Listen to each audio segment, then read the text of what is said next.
Hello everybody, thank you for joining me today. I do truly appreciate it. And as we've talked about in the past, I collect movie novelizations for movies that I dig. I've got quite a few. Many of them you can come by very cheaply, and some of them you've got to pay a pretty penny for or get very lucky and find that needle in the proverbial haystack. But I like movie novelizations because I like books and I like movies, and it's a cool way to combine them. And I found that reading them before or reading them after really works. But typically, I collect them for the movies that I like. So I've typically seen the movies first.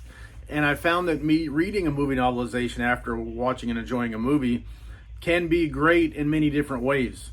In some cases, you get a little bit more information, some more details, some more exposition, some more character background, a better understanding of the character's thought processes and things like that in the film.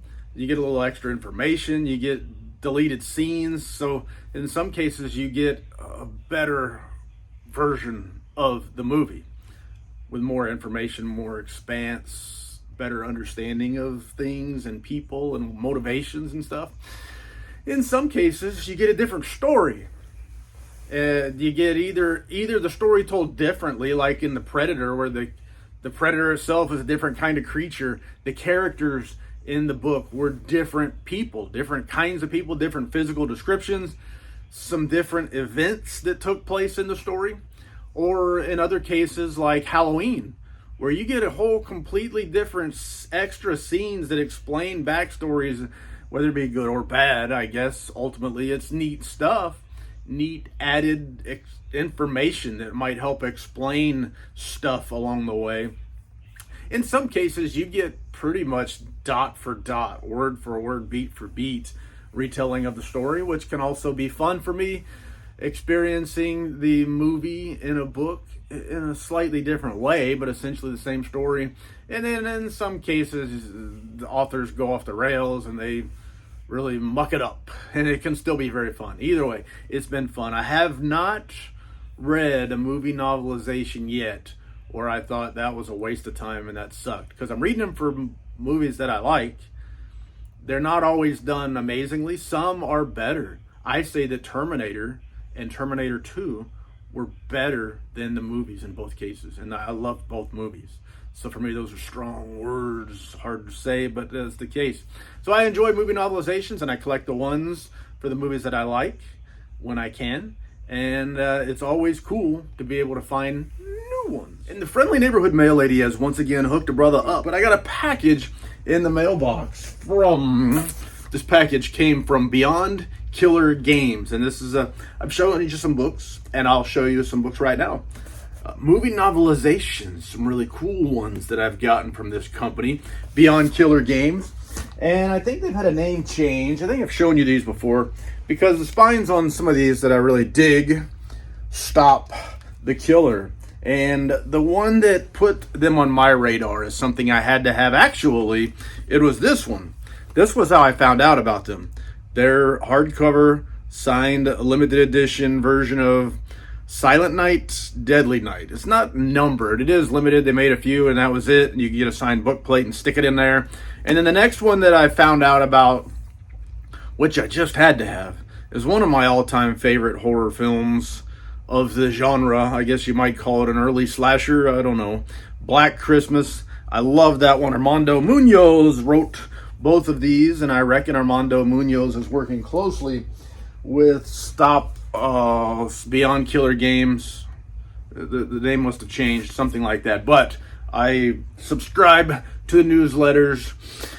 I'm paying attention on the stuff they're doing, because I don't want to miss anymore. I missed a lot of good stuff from them, including what I've got right here, My Bloody Valentine, a movie that I really enjoyed, and then a remake that was good also. But the original film, both had slightly different storylines. The original film I really did enjoy, I really did love, and I didn't get the movie novelization when it first came out, but they offered a second edition as sort of a consolation prize, and there are, I think their website says 2 copies left, and I'll put a link in the description, so maybe you can be one of those people that gets one of the last 2. But when it originally came out, I should have bought it. I didn't. I don't know. I don't even remember if I knew it or I found out too late or what the deal was. But it looks so good. And here's what it looks like on their website. And you can buy them on eBay now, but they're way higher than I feel like I want to pay for it. So one day maybe I'll find one at a price that I can't resist, because this first edition just looks so fantastic. But like I said, they offered a consolation prize for losers like me that didn't get it, the first edition, and it's the second edition. And so we'll see. The consolation prize in this case is not as good as the grand prize winners, but I couldn't pass. I ordered as soon as I got the email, I think is what I got from them. $60 plus shipping, right around $65 total, and to pre-order it. And it is here, and we'll see it. And maybe one day I'll pick up that first edition one with the cover art that just looks so cool. The book itself just looks so cool. And I'd like to get one with a signed book plate. I love signatures. Signed is always better. Trust me. I can get one of those. But here, Beyond Killer Games, there's stuff in a box like a book shipper ought to ship, under paper. And for the protection, it isn't stellar inside the box, but it does have some protection. Here's what it looks like. And in comparison, the second edition, I say, is a consolation prize. And the artwork on the front, I say artwork. Art is subjective, folks. I understand these things, even though I don't understand art always. But we'll take the shrink wrap off so you can see a little bit better without the reflection. You can see how the artwork is not as good as the first edition. And I don't think this one has the signed book plates or anything like that. There's nothing indeed in the box. But it is a shrink wrapped, trade edition type hardcover, and we'll show you all about it. With the dust jacket, and the artwork is very plain, very bland for this one. I bought it. If I'd had the first edition, I'd have bought it, because I like novelizations. I collect things. I like different versions of things. So this is one that I would have had to have gotten anyway. But I also need the first edition. Put them side by side up there on the shelf. That will be even better one of these days. But let's get it out of the shrink wrap and show you all about it. Man, this is one of those things that I think makes people nervous. See, I've got a sharp knife. I use this Leatherman.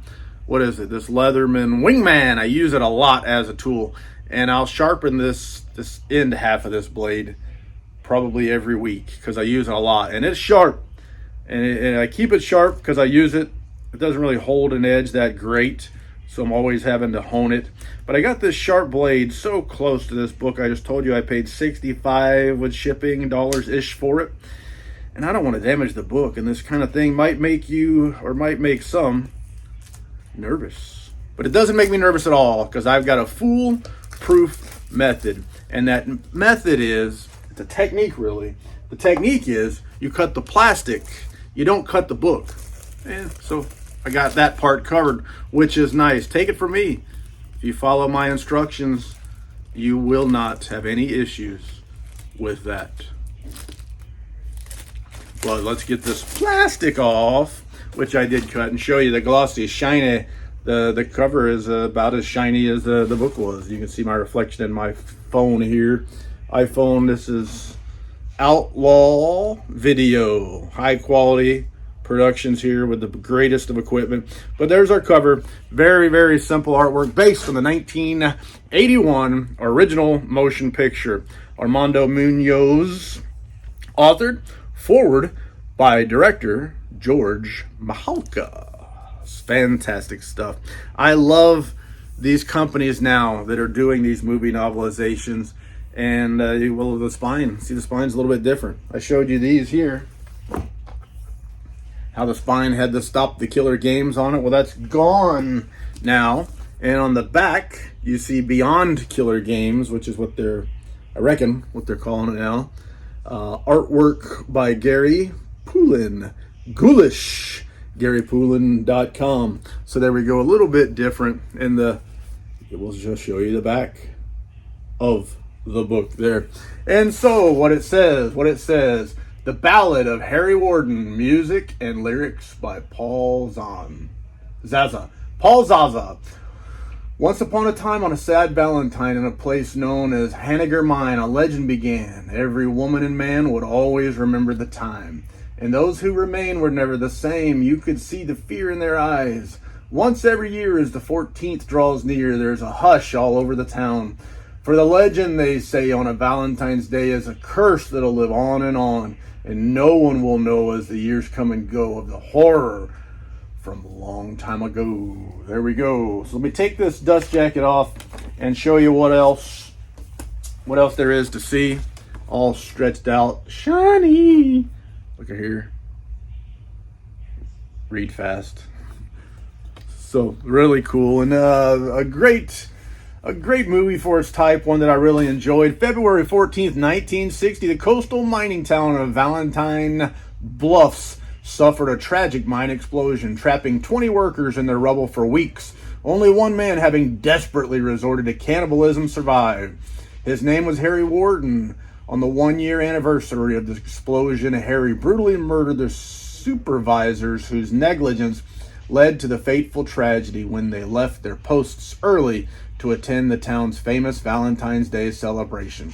Harry has been locked away in an asylum for the criminally insane. Now it's 1981 and the town is gearing up for its first Valentine's Day celebration in 2 decades.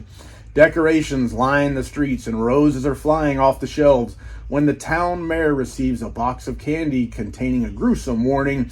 Fear of another potential murder spree causes the celebration to be canceled.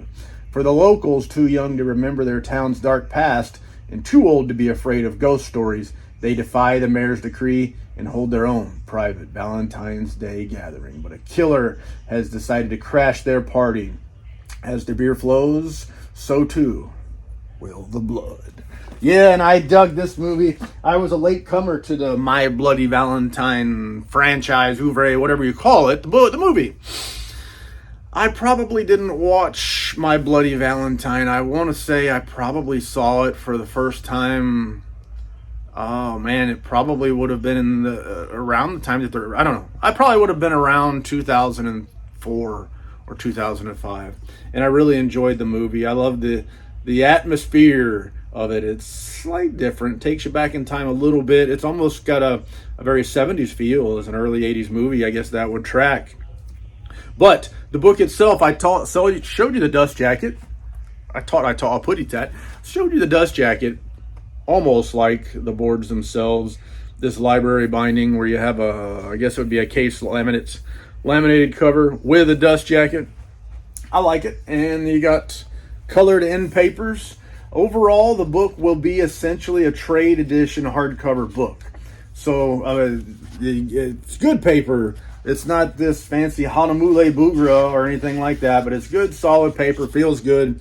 Feels like a good book. It's not cheap or chintzy in any way. It does have a glued binding, and all in all, that's about that. There's not any sort of bells or whistles to this second edition. Now, the first edition from them had a different artwork on the front. It came with a signed book plate and some other trinkets, some gadgets and things like that, which is kind of cool. And I've made it a point now, because I did mess around for a little while and I skipped a couple. I skipped a few of these that I should have bought when they were available, either by choice or by finding out too late, stuff like that. And basket case. I should have bought basket case, and I made a conscious decision to not buy it. And now I'm kicking myself. Not very hard, because I don't like hurting myself, but I'm kicking myself thinking I should have bought that.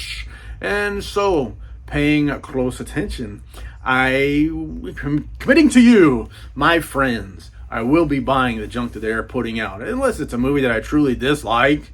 If it's a movie that I even kind of like, I'm going to buy them. I like them. I love the signed editions. I'm glad we've got a publisher publishing these classic, I don't know if you even call it, it's classic by technicality, I guess.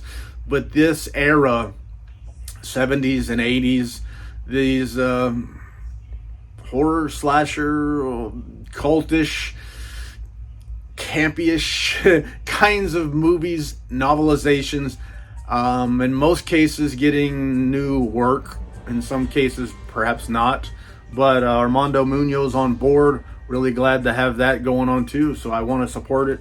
Really glad it's here. I'm glad I was able to get this edition.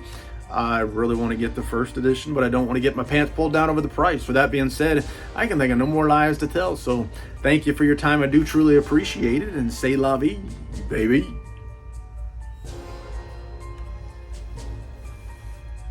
Doo-doo.